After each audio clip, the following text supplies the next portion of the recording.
Hey everybody, welcome to Life is Beautiful. I'm Anthony, and today we're going to be talking about white stouts. We're going to be having a conversation with me and some of my friends, and we're going to try and go through and put the white stout into a box. We're going to try to determine, is it belonging into the bigger umbrella of stouts?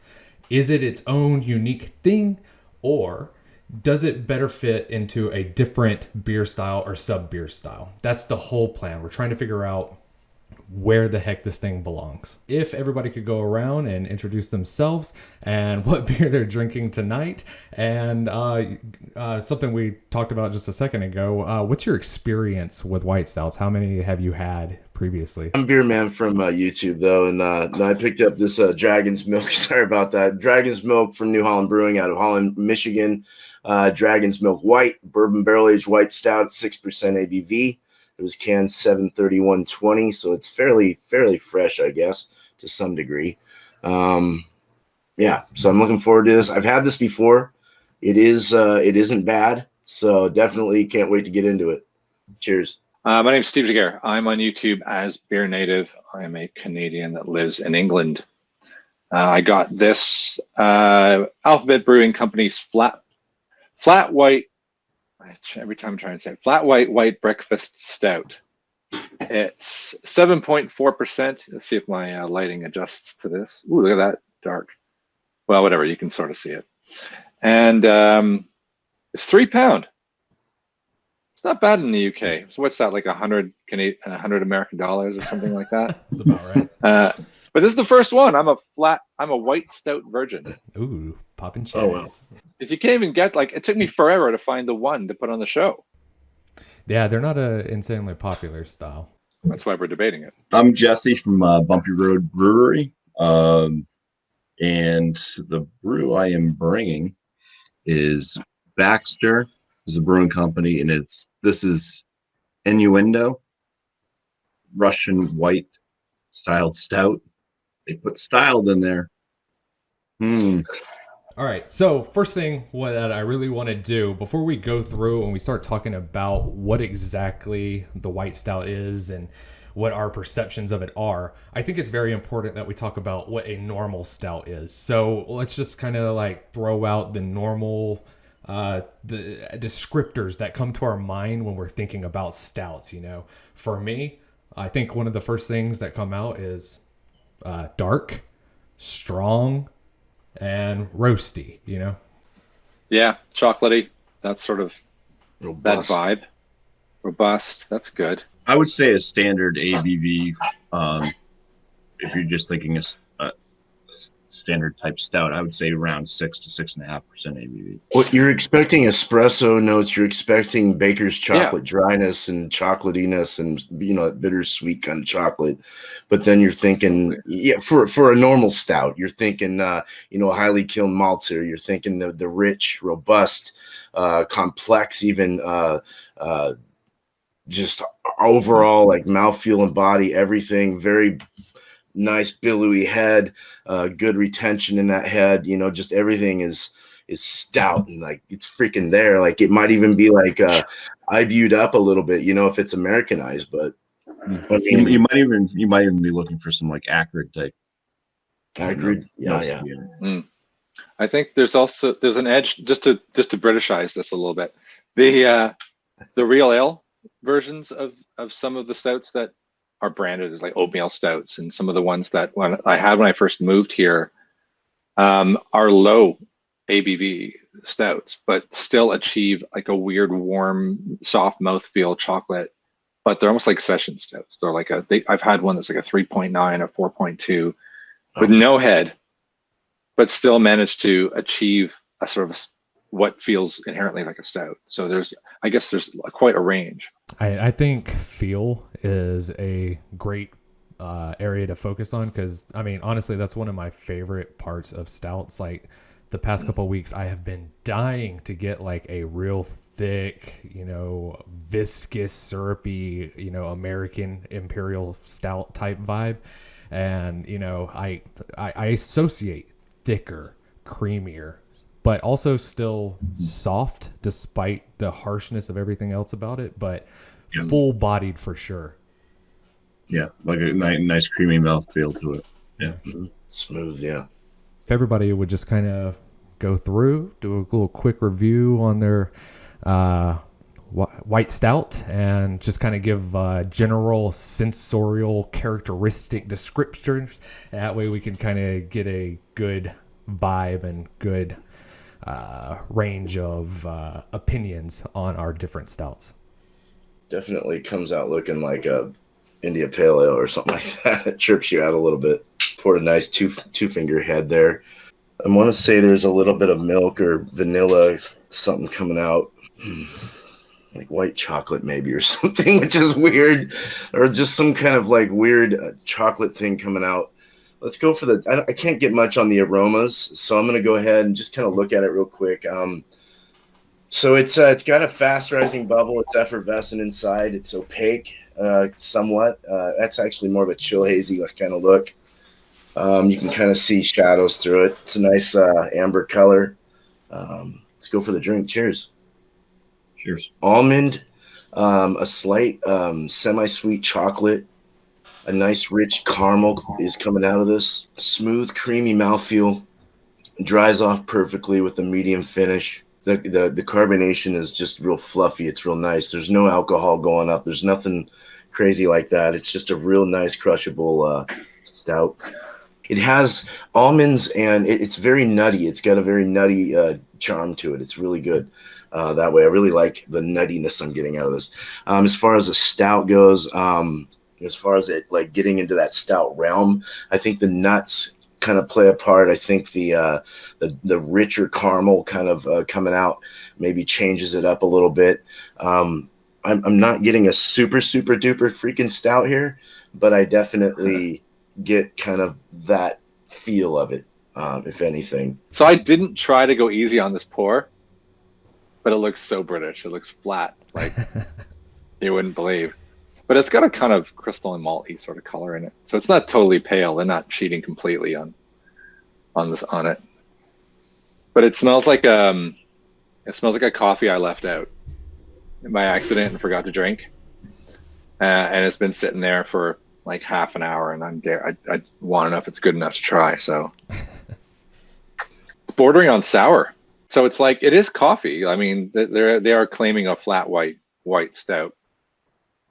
It's got a good mouthfeel, but I think the smooth mouthfeel might come from the fact that it's really lightly carbonated, and it feels like it's absolutely jammed with oats. Like it's got almost like a breakfast oats. Like, the leftover oats, like after you if I made oats with hot water and I scraped all the oats out afterwards, it just drank the water. Maybe poured my coffee in it. I'm not making this sound good, am I? No, you're making it sound delicious. You're bringing light to things. Oat water and leftover cold coffee poured into a glass. That probably is what it looked like as well, actually. Kind of. I would say it's characteristic that I read of wild and interesting. The interesting wins. The wild is just to make me buy it. I would probably never buy this again. It's not a stout. I'm not getting anything. Any of the things we just talked about that we really liked about stouts, yeah, zero in this, except for that slight coffee. But even then, it's a very citrusy coffee. Like, you can get coffees like that. That even brings the coffee bit, which was the one saving grace, and takes that away. Do I have to finish it? No. When I poured mine, it had a fairly large white head. The color of the beer itself, it's a pretty gold. It's very see-through. Decent carbonation coming up throughout.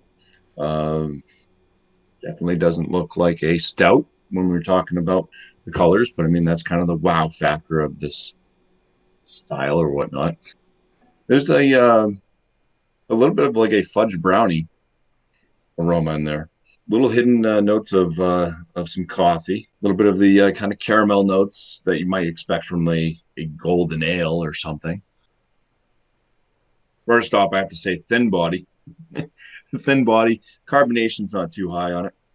But I mean, that's okay. You don't expect a high carbonation out of a stout. And the flavors, it's kind of got that little bit of a fudge brownie still in the flavor. A little bit of the caramel, kind of a light bready malt note on the tail end. A little bit of a coffee, like if you had coffee grounds that were used, and maybe just took a little tiny spoonful of that and ate that. It kind of has a little bit of that kind of coffee ground flavor in there too, um, with a earthy herbal bitterness. The alcohol at 9.5% in this one is pretty well hidden, is in the flavor anyways. That's disappointing if you're looking for a creamy, rich, thick, viscous stout. Fully characterized. Yeah. And kind of picking up on the kind of white bread notes and stuff like that. That's something else that you're really not going to be finding in a stout.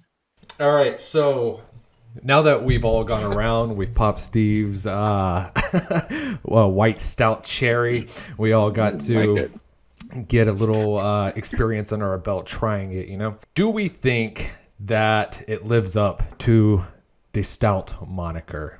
Does it fit in that umbrella? One thing I'm going to say, because I'm going to read kind of the back of the can here, is they're going for trying to get the stout flavors without actually having the characteristic malts that are going to naturally bring out these flavors. So they're relying on adjuncts. So this says, dude, this beer is a complicated case. A lot of ins, a lot of outs, a lot of what have yous. Light in color, we brewed this without kilned or roasted malts, getting its characteristic stout flavors and adult beverage notes from cacao, lactose, and cold brewed coffee. Makes sense.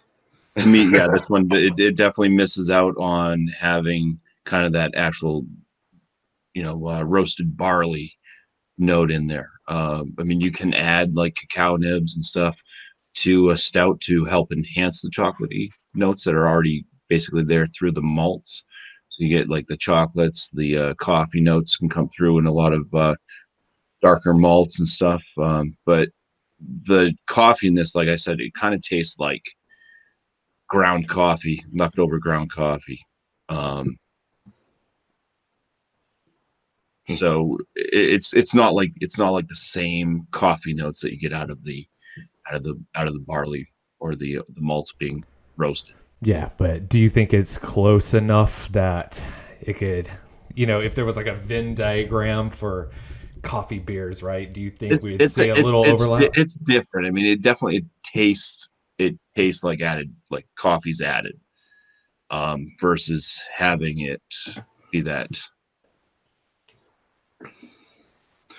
thing that just happens. Like I said, roasted barley kind of has its own distinct kind of roasty toastiness to it that you can kind of pick out of different beers that have it or don't have it. So I don't know, it misses for me. I don't like coffee myself. I like it really, really sweet. I can't drink black coffee. It's so gross. I just think a better hop could give more of an illusion of the bitter that comes from the malt if they'd done something, I don't know, a little bit more thought into it. Which sounds like they didn't think. I'm sure they thought about it. They have a professional who comes up with the recipe, not me. I think it's very adjunct forward, a lot of these. For sure. But, there's plenty of beer styles that are defined by their adjuncts, like a milkshake, IPA, or a sweet stout. It's defined by its adjunct. You have things like... I wrote down notes. I suck at this. Like Creek Lambic, people would not put a Lambic up against a Creek, but a Creek is essentially at its bare bones just a Lambic with cherries in it. Same with the Framboise. So, I do agree with y'all that this is certainly adjunct forward, definitely in your face, but. My argument would be that I think that's because of those adjuncts for me that pushes it under that stout umbrella. Because if I was, and maybe I should try this someday with a white stout I've never had before, but if I was blindfolded at a bar and ordered a stout and I got this, I wouldn't think it's the best stout I've ever had, but I would definitely see familiar characteristics to the point where I don't think I would be completely thrown off. I would be like, nah, I'm not really vibing with it, but I kind of get where we're going here. Let me throw something else in the mix here too, like under BJCP guidelines, because I just went through this with Multi Monday. So last Multi Monday was the Rausch beer, which is German style smoked beers. And a lot of people, and I did have somebody on the panel that did bring a smoked porter, which is not a Rausch beer, but based under what the Rausch guidelines are, like it's smoked malts added to the beer basically. So the smoked porter had smoked malts in it, so it is a Rausch beer, but it's not. It's a smoked porter. It's under its own category. So I'm gonna have to jump in one more time on that one because, all right, so when you're talking about rock beer, there's if you go to Bamberg, where that is the style, like every brewery there has at least one on tap, or almost all of them, and you're gonna get such a wide range, and they're all gonna be classified. It's just like that's the problem I have personally with like BJCP and Homebrewers Association, the Beer Association, and it's kind of why I wanted to do this, because I don't think that those boxes and those parameters that they set up work for everything. Because I mean, you could get a smoked IPA in Bamberg and it's still gonna have the rock moniker to it. Well, that's what I was thinking. Like I had mentioned Lichtenheimer to them, and they're they're a smoked wheat sour. They are using beechwood but they're just a sour. They're a sour version of that. It's just it's strange. Like when you go to the dude and you're like, hey, I need a smoked German beer.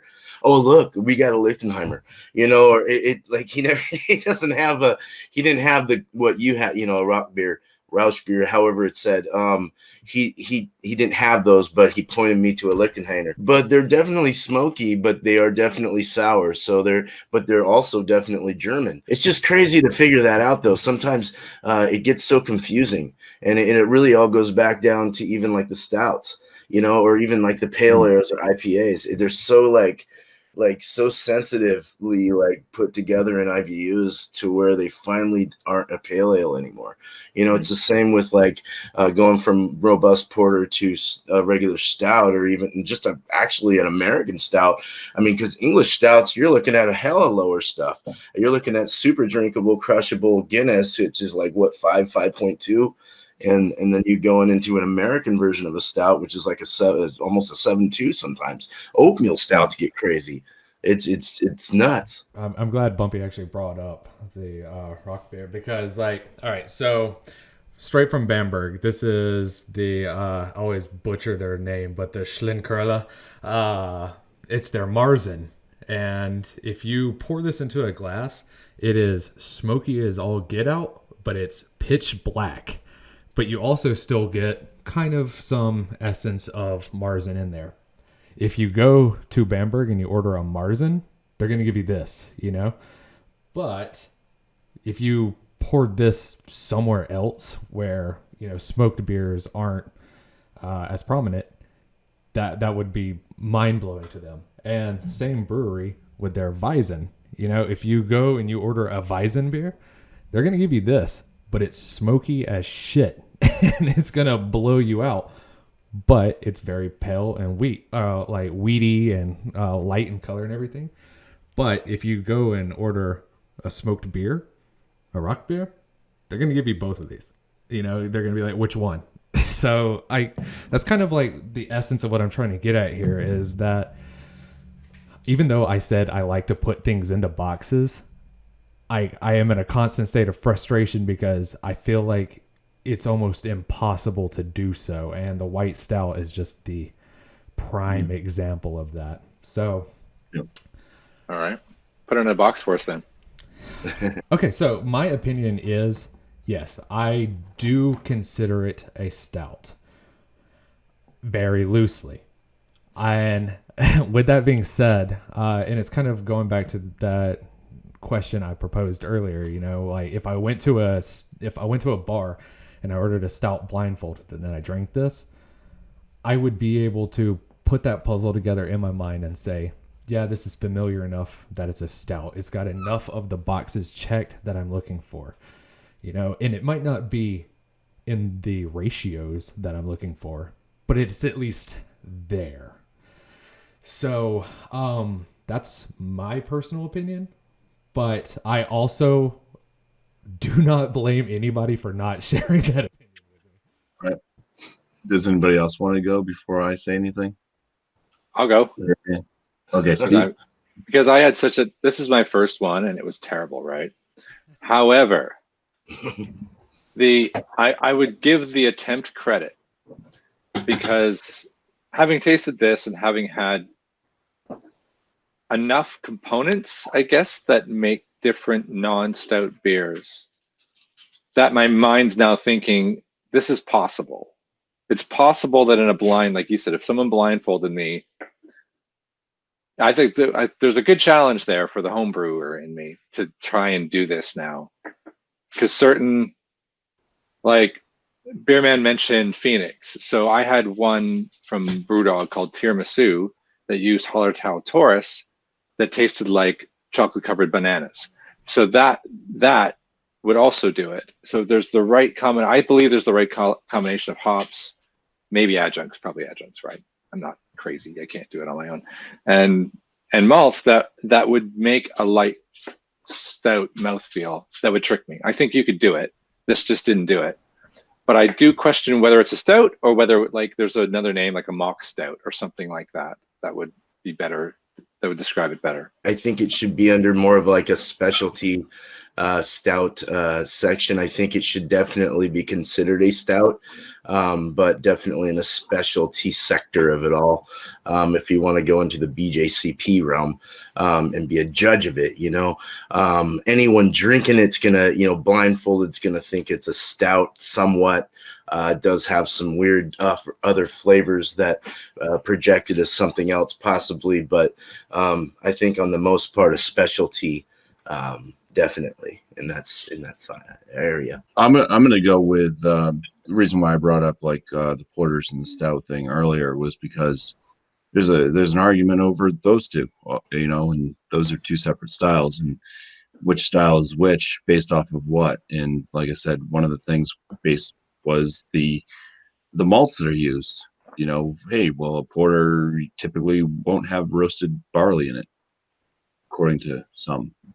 So this doesn't have any dark malts in it at all. So how can this even, you know, how can it even be considered a porter or a stout without having the specific malts that are basing those certain styles to that style? Also, you know, to bring up there's different IPAs out there now. They put coffee in them, which is kind of what this beer has done. It puts coffee, it puts cocoa nibs.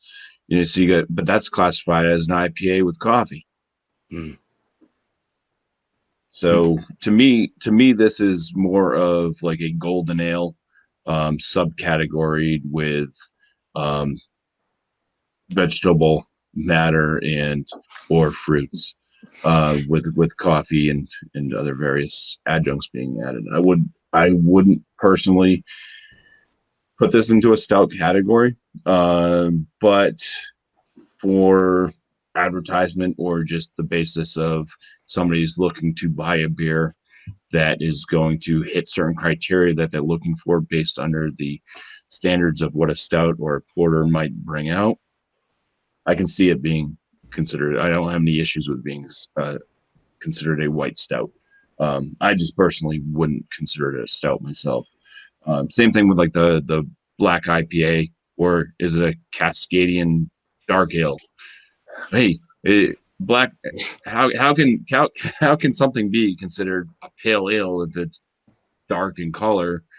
Yeah, it really can't. But I'm okay with it being called that because of the characteristics that you kind of know as a consumer as to what you're purchasing. But also, hey, if it's just called a Cascadian Dark Ale, you also eventually will know what you're looking for in that style. They should categorize these as a white stout, and call it a white stout, and go off that and say, okay, well, these have a certain SRM, a certain percentage, a certain certain color, a certain percentage. If they're going to do that, that's just my opinion, though. If they're going to push these as a stout, then call them a white stout and change their whole vital statistics altogether. And make them work around that when they brew them. I mean, they're already obviously doing that. Some might not even be adjunct forward. Some might be using hops that have a earthy, like Sterling is a real nice earthy kind of feel. There's a real Fat Tire, New Belgium made a beer with Sterling, and I can't remember the beer, but it was absolutely phenomenal, like earthy, had kind of a weird chocolatey weird notion to it. So I think if you can work with it enough without adjuncting it up too much, you might be able to come up with something. But that's the trick. So that's the trick of the brewer. I think there's a lot of marketing here. I guess that's my final thing, is that to be able to, because we're so craft beer obsessed, so we want the new big thing. So to be able to say, well, what could we do with a stout that would sell our stout? Well, let's call it a white stout. Well, how could we do? They're just playing on the term. It's like in the UK, there's some really horrible, some of the old real ale breweries that are trying to latch on to the fact that their sales are going down and craft is going up, are whacking the word IPA on the end of beers that have existed for 70 years and have hardly any hop in them at all, or the hop variety isn't one that lends itself to a high hop acid content, therefore making it a characteristic IPA. So I don't know. It's interesting, right? So all right, so now that we've kind of got into that, let me propose a question to y'all. I'm interested in y'all's thoughts.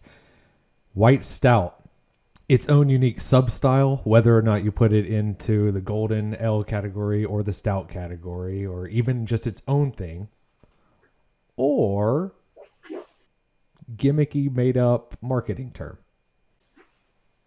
Gimmicky made-up marketing term, that's where I'm at. I'm with that too. I also think if they're going to continue making them, they should make a category of them, or something, or even a specialty, if anything. They probably already are doing that. I don't know, but definitely gimmicky to some extent. Can we do it like the Raspberry Awards, like for the opposite of the Academy Awards, they give to the worst thing? Can we do that at some point? Y'all are all breaking my heart. It deserves some respect, though, to some degree. It's not, if you get the right one. I had a really, like I said, from Orange Cat was freaking awesome.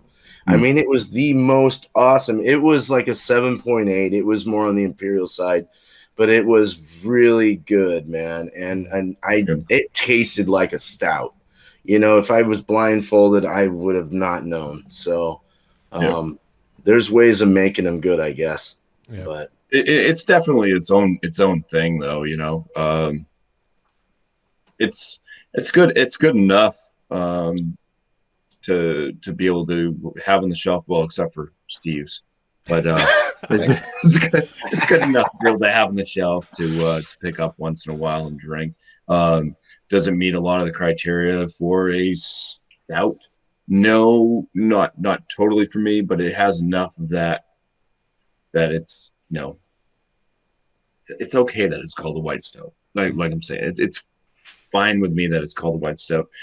Just personally, I don't think it reaches everything to be classified that, but it is. But on the other hand, it is its own thing, because there was never a style out there. So it's interesting that this kind of is something fairly new. I mean, it's been around for a few years at this point, but it's cool that there's different brews that are coming out, and we're not just stagnant in the world of everything that was already out prior. It's cool that there's different, people are really going out there and trying to create something different and go above and beyond, instead of just following, the procedure of this percentage of this malt, these hops go here and here. Everybody's going to brew the same damn beer. So I think that's cool. It's pushing things forward.